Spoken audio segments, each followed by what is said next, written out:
Oh, masama yung magmura.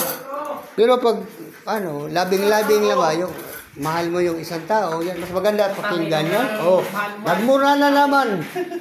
Pigilan mo yung baguhin mo yung inyong ano, anyo, hindi yung puro lang mura. Hindi na kailangan ng gayong bagay tayo.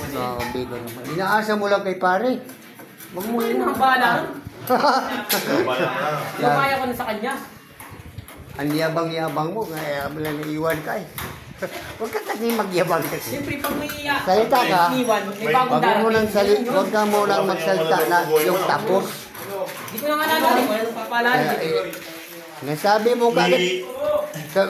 Tingnan mo nga yung ulo, sabihin, basang-basa pa, anya.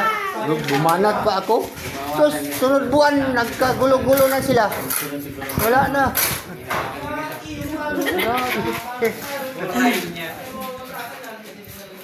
Yan, magagawa ka ng idea dyan sa mason na yan.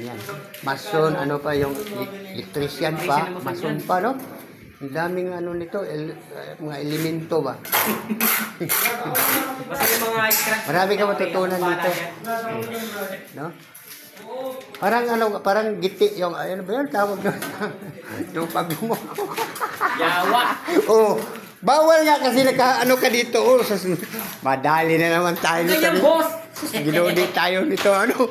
Kaya wala nagpapalo sa atin, napapaul tayo palagi. Nagmumura ka eh.